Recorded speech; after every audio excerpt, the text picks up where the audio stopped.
Ya, Assalamualaikum warahmatullahi wabarakatuh. Perkenalkan, nama saya Septian dari Prodi Sistem Informasi. Di sini mungkin saya akan memaparkan dari pembedahan buku The Data Warehouse Toolkit yang sudah ditugaskan untuk ujian akhir semester 2 ini. Mungkin langsung aja ya dari pembedahan dari buku ini.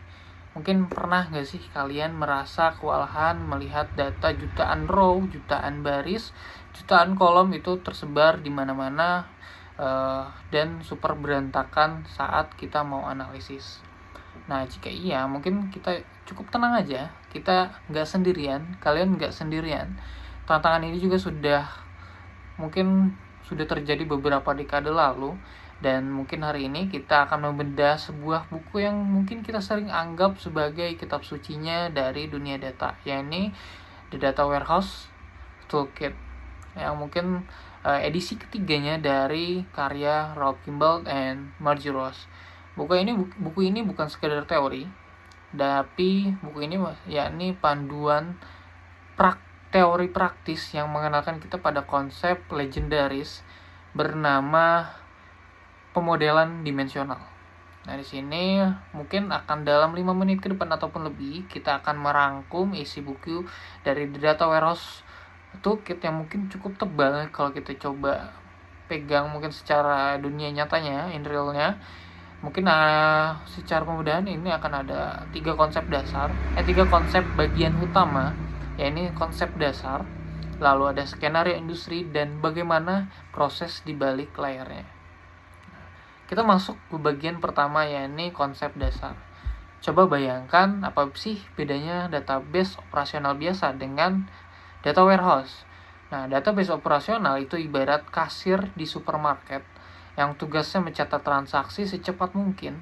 Sedangkan data warehouse ini itu ibarat perpustakaan yang sangat besar.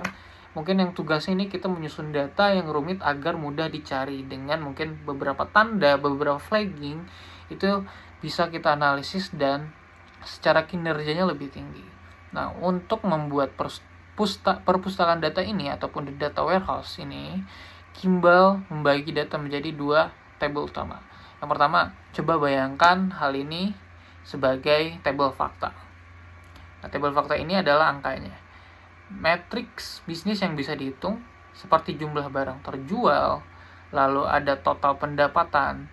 Di sini juga ada di metrik bisnisnya. Mungkin di sini ya. Nah, kalau untuk yang dari yang kedua ini adalah table dimensi, di mana konteksnya ini menjawab pertanyaan siapa, apa, di mana, dan kapan. Misalnya itu ada siapa pelanggannya ya, apa produknya, kapan transaksinya, lalu bagaimana cara mendesain dari perpustakaan tersebut. Nah, buku ini merumuskan ada 4 langkah desain yang sangat krusial. Yang pertama di sini kita pilih proses bisnisnya dulu nih. Kedua, tentukan grain atau mohon maaf tadi ada masalah teknis, mungkin memori handphoneku penuh.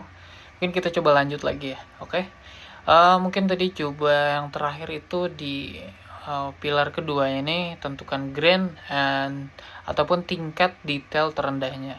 Misalnya per struk belanja. Yang ketiga, di sini ada identifikasi dimensinya, dan keempat, di sini ada identifikasi faktanya. Nah, 4 langkah sederhana ini adalah sebuah fondasi dari hampir semua analisis data besar yang ada di dunia. Nah, sekarang kita masuk ke bagian kedua yang paling mungkin menarik dari buku ini. Buku ini tidak cuma bicara teori, tapi langsung juga terjun ke skenario nyatanya di berbagai industri. Nah, bayangkan kalian bekerja di sektor bidang retail yang kita diajarkan bagaimana memodelkan transaksi kasir. Lalu untuk manajemen inventaris, data itu tidak cuma dicatat pada saat transaksi saja,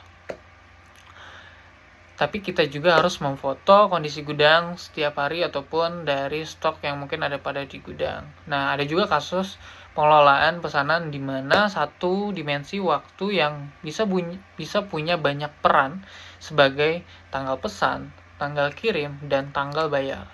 Nah, beda industri juga beda tantangan. Coba pindah kita ke sektor perbankan. Nah, produk bank itu banyak sekali bentuknya.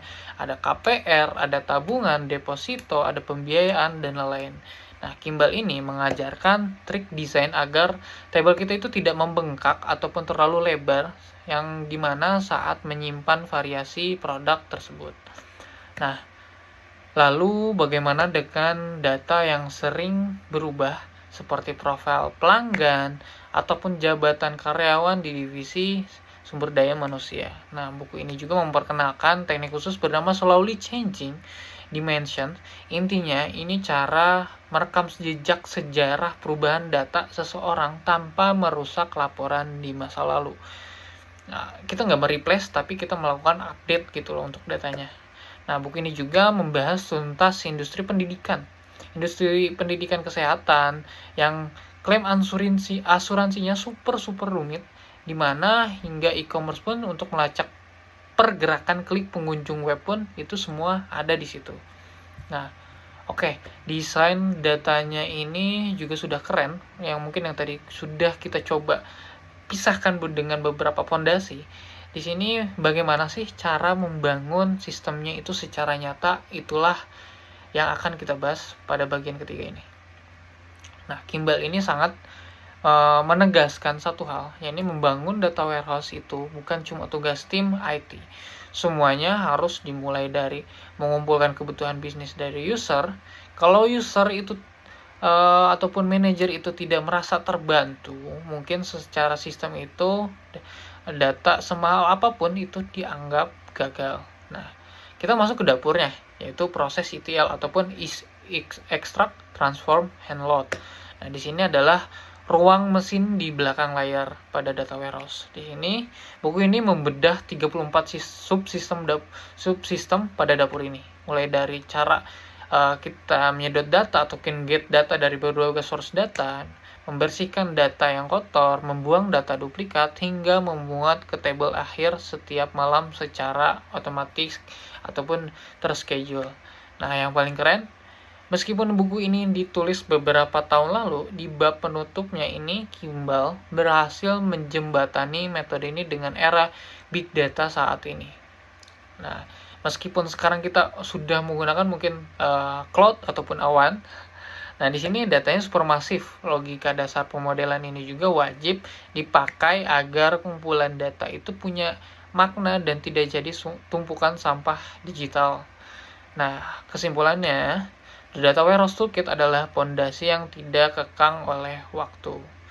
Nah, alatnya boleh berganti dari server fisik ke cloud, teknologinya boleh berganti jadi AI ataupun big data, tapi cara kita menyusun cerita dari datanya itu tetaplah sama. Nah, itu adalah rangkuman lisan dari Data Warehouse Toolkit. Semoga cerita singkat ini bermanfaat bagi teman-teman semua dan Bapak Ibu sekalian yang menonton dari video penjelasan ataupun pemaparan dari saya, untuk kita bisa terjun ke dunia data engineering ataupun business intelligence. Jika ada studi kasus industri tertentu yang ingin kita bahas, mungkin di video berikutnya, mungkin itu coba kita lanjutkan juga, kita bedah mungkin dengan cara metode lainnya. Mungkin cukup sekian pemaparan dari saya. Terima kasih jika ada kekurangan dan kesalahan kata, lalu mungkin suara tidak mengenakan untuk didengar, mohon dimaafkan. Sekian dari saya. Terima kasih. Wassalamualaikum warahmatullahi wabarakatuh.